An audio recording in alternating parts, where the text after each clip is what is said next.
On today's show, I want to look at some free agent targets for the Falcons after the NFL draft, as you tend to see a flurry of free agent signings when the draft is over because teams know what their remaining needs are after the draft, and they may dip in the veteran free agency pool to kind of fill out and round out their 90-man roster. Now, in my opinion, here are the top 4 needs for the Falcons in order. No surprise, number 1 is edge rusher. Number 2, and I'm going to explain why in more detail in the video, I have wide receiver. At number 3, I have cornerback, and then at 4, I've got safety. But let's refresh everyone's memories on the picks the Falcons made in this past draft. Michael Penix in round 1, then Rook Ororo in round 2 out of Clemson. Braylon Trice and Brandon Dorlus come from the Pac-12 to Atlanta. JT Bertrand from Notre Dame. I think he's going to be a really good special teamer in his first year. And then a couple of skill position guys for the first time late in day 3. Bama running back Jace McClellan, and then Illinois wide receiver Casey Washington. And then finally, a bit of a hometown pick, maybe a pander pick. Who said it? I did. Georgia's defensive tackle Zion Logue. I'm afraid that they're not going to add an edge rusher. This is kind of giving me vibes of a team that says they're going to do a whole lot, like the Cowboys. We're all in, and then my ass, like, no, you're not. And I have a feeling Atlanta, and I can kind of see where they get to this point, where they look at their front 5 and go, we've got some good, young, athletic pieces. Arnold Ebiketie, he's taken a big step forward this year. We drafted 3 guys on the defensive line. Rook Ororo, Brandon Dorlus, and Braylon Trice, Zach Harris in the 3rd-round pick last year. We like our young core, and I can understand from a coach's perspective betting on yourself that you're going to develop these young guys. But from a fan's perspective, can you not? Because you should definitely add a free agent edge rusher. Now, unfortunately, there's not a lot of great options remaining. And we looked over this list earlier in the week, but I'll remind everyone of the top free agent pass rushers, outside linebackers, defensive ends, all kind of lumped into one. Now, if I had to pick one, I think Bud Dupree would make a lot of sense. He played with Atlanta last year. Him and Calais Campbell were tied for the team lead in sacks with 6.5. Now, Calais Campbell's spot has kind of been occupied. They drafted a couple of guys at his same position, like Brandon Dorlus, and Rook Ororo is kind of similar-ish. And then they signed James Smith-Williams from the Commanders in free agency. But they haven't really added a true outside linebacker, which Bud Dupree plays. Another guy worth monitoring is Yannick Ngakoue, the guy who lived out of a suitcase for much of his career, hopping all over the league. Last year with the Bears, he signed with Chicago very late in August, and he put up 4 sacks in a bit of an underwhelming season. He only played 13 games. He broke his ankle, and then coincidentally, on the day I filmed this video during our live show on Thursday, a video surfaces of him working out saying, my ankle is 100%. So Yannick Ngakoue's definitely got the best long-term resume of all the free agent edge rushers out there. You can see he put together a lot of straight 8+ sack seasons. So I'll turn it over to you. Should the Falcons sign an edge rusher, or do you feel like, hey, this group may not have a lot of league-wide recognition, but I'm a big believer in Braylon Trice. I think Arnold Ebiketie can be a 10-sack guy player this year. I think Zach Harrison's going to go from 3 sacks to 5 or 6, and we're going to see everyone bump up. Plus, Grady Jarrett's coming back from a torn ACL. This is a young room that doesn't need some veteran presence to maybe stunt some of the growth of the younger players. I think if they're serious about being playoff contenders, which the Kirk Cousins signing signals to me that they are, they should go get a veteran edge rusher. So I would type in a Y for yes. Now, the next group I want to look at is the wide receiver room. And I have them number 2 for a very analytical-driven reason. And that is they've got 3 starting wide receivers, Drake London, Darnell Mooney, and then Rondale Moore, who has been a disappointment of a second-rounder. But everyone's super upbeat about it because it cost you Desmond Ridder, and Desmond Ridder was kind of just a dead man walking at that point. But when you look at the actual production these guys put up last year, I'm a big believer in Drake London. I think he's going to have an awesome year with Kirk Cousins throwing him the rock. But Darnell Mooney comes off a 400-yard season. Rondale Moore comes off an even worse season, 352 yards. And the two of them combined for just 2 touchdowns. Now, last year with Arthur Smith, they could have gotten by with this room. I am a big believer in they will not get by this year if this room does not see an improvement made to it. Because I am looking at the Falcons' 2024 offense. And if it's anything like what Zach Robinson from the Rams came from or Kirk Cousins from the Vikings came from, it's going to feature a lot of 3 wide receiver sets, 11 personnel. If you don't know what that means, 11 personnel is a reflection of how many running backs and how many tight ends are on the field. So 11 personnel means 1 running back, one tight end. 12 personnel is 1 running back, 2 tight ends. And then the remaining skilled players are wide receivers. So in this case, 3 wide receivers, which the Rams last year ran more than anyone else in the NFL did 93% of the time. So it's a pretty fair bet that the Falcons are going to be trotting out 3 wide receivers very often. And if that is the case, they absolutely need to add another wide receiver. Rondale Moore is not prepared to be that major of a focal point of an offense. Darnell Mooney is a guy that I'm high on as a player, and I think he can do a good job filling in as a wide receiver too. But I really believe that after that, there's a scary little amount of depth. And if an injury pops up, you've got Kaderil Hodge getting serious snaps for the first time in his career, and you're just not going to have the right guys at the right spots for how this offense is supposed to run and has been designed to run. So here are the top 10 free agent wide receivers.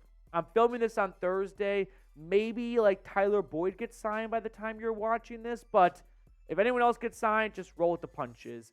There's not a lot of great options at this stage here. Hunter Renfrow could maybe get back to the way he played a few years ago. Allen Robinson can't separate to save his life anymore. OBJ and Michael Thomas are just names at this point of their careers. MVS is good for 1 drop deep, but he's super fast. Russell Gage, a familiar face. Zay Jones, DJ Chark, and Mecole Hardman round out the list. But I want to do a little bit of a deeper look. I'm not just looking for any wide receiver. I'm looking for a wide receiver that fits what the Falcons wide receiver room needs. And what I looked at were, all right, we know Drake London is an outside X wide receiver. Darnell Mooney last year for the Bears, he played 65% of his snaps in the slot. Rondale Moore played 68% of his snaps coming from the slot. However, I don't think either one of these guys are really suited to be slot wide receivers, specifically Darnell Mooney. And if Atlanta puts him in that role, I think they're going to see more of what Darnell Mooney did his last 2 years in Chicago compared to the first 2 years in Chicago, where he only played 33% of his snaps in the slot and had the best 2 years of his career, putting up 8 touchdowns and 1,600 yards. It was only when the Bears moved him to a slot role instead of being an outside wide receiver that we saw a major dip in his production. So for that reason, I think you could take a look at maybe a guy like Tyler Boyd, who with the Bengals kind of played a little bit all over, but he's probably just the best pure receiver remaining. However, Hunter Renfrow is a true slot wide receiver. So if Atlanta is looking for the best slot wide receiver, he could be a name that comes up on their radar. Zay Jones is another guy that's had some success, right? Former second-round pick by the Bills 2 years ago, had 800-plus yards and 5 touchdowns. So there's slim pickings options at this point, but I think the Falcons need to add a slot wide receiver because forcing Darnell Mooney into that role, it didn't work in Chicago. So why would you pay a guy $39 million to put him in a spot where he wasn't at his best? Let him be an outside wide receiver. Go get a true slot wide receiver. Maybe their plan is to put Kyle Pitts exclusively at slot, and he'll be a tight end, although who are we kidding? He's not really a tight end in this offense. But I still think Atlanta would be wise to add another slot guy.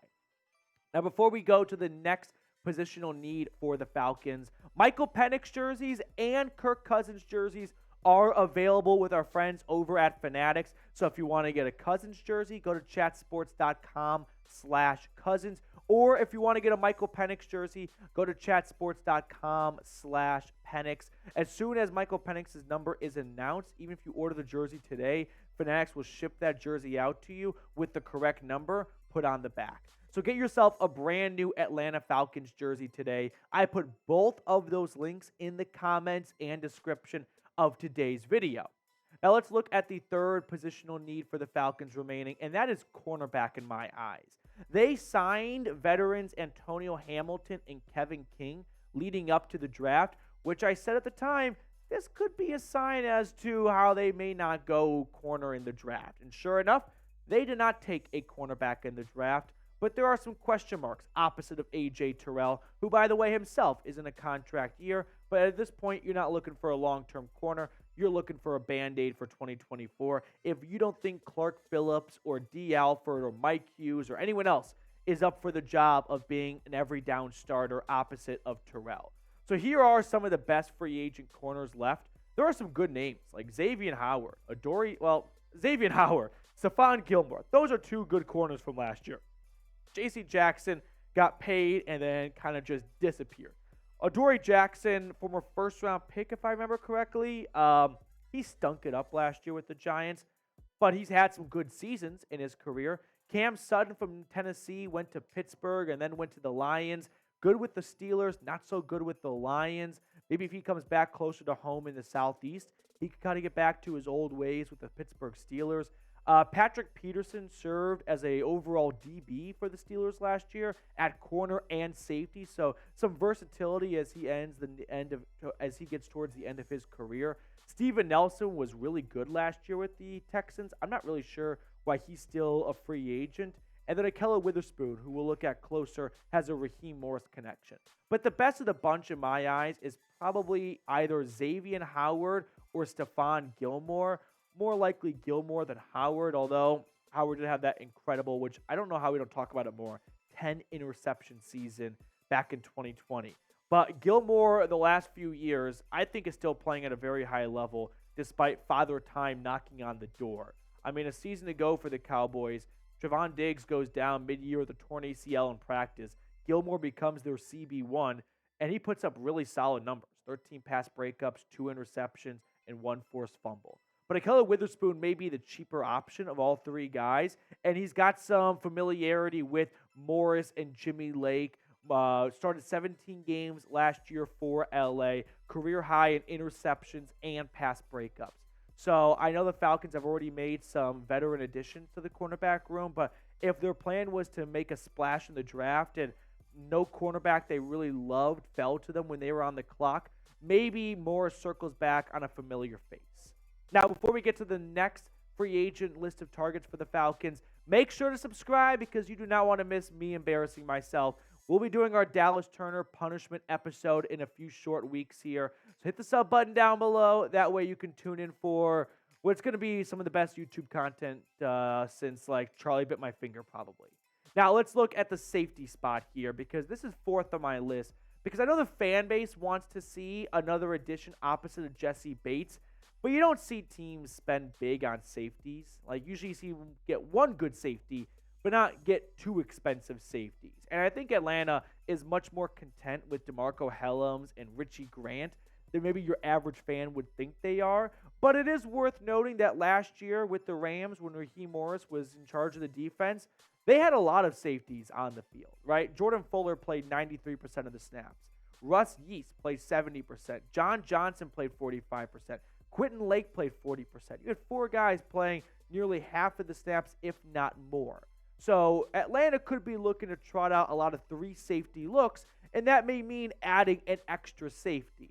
But I know Richie Grant started the year off as this team starter, not missing a snap, and the former second-rounder saw his role just go 180 in the second half of the year.